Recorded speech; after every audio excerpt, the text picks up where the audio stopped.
લીંબડી ડિવિઝનમાં આવતા લીંબડી, સાયલા, ચુડા, થાનગઢ, ચોટીલા, પાણશીણા, ધચાડા સહિતના પોલીસ સ્ટેશનના 370 જેટલા આરોપીઓની યાદી તૈયાર કરી 95 જેટલા આરોપીઓને રાઉન્ડ અપ કરાયા હતા. જ્યારે શરીર સંબંધી, મિલકત સંબંધી ગુના, જોહુકની અને સામાન્ય માણસોને પરેશાન કરતા અસામાજિક લોકો સામે પોલીસ કાયદેસરની કાર્યવાહી કરી શકે છે.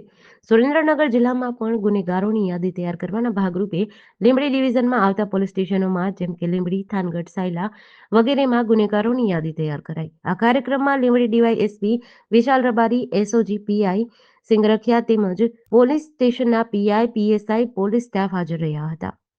સુરેન્દ્રનગર જિલ્લામાં લીંબડી ડિવિઝનની અંદર આજરોજ લીંબડી પોલીસ સ્ટેશન વિસ્તારમાં એક જે તમામ પોલીસ સ્ટેશન વિસ્તારના જે આરોપીઓ છે, અલગ અલગ હેડના આરોપીઓ છે, એમાં શરીર સંબંધી બનાવ હોય, મિલકત સંબંધી બનાવ હોય અથવા વ્યાજખોરીના બનાવ હોય, ખાણ ખનીજના બનાવ હોય, આ તમામ જે પણ ગુનાના આરોપીઓ જે છે એમને રાઉન્ડ અપ કરવામાં આવેલા છે.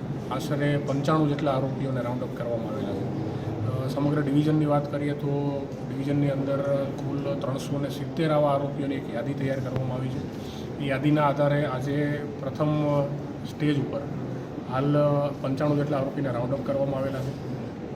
તાજેતરમાં જ માનનીય ગૃહ રાજ્યમંત્રી શ્રી સંઘવી સાહેબ અને માનનીય વિકાસ સાહેબ, ડીજી સાહેબ એમના દ્વારા તમામ જિલ્લાઓમાં સૂચના કરવામાં આવી કે એમાં જે પણ ભૂખા તત્વો છે અથવા જે પણ એવા આરોપી તત્વો છે કે જે સામાન્ય વ્યક્તિઓને હેરાનગતિ કરે છે એમના વિરુદ્ધ કડકમાં કડક કાર્યવાહી કરવામાં આવે.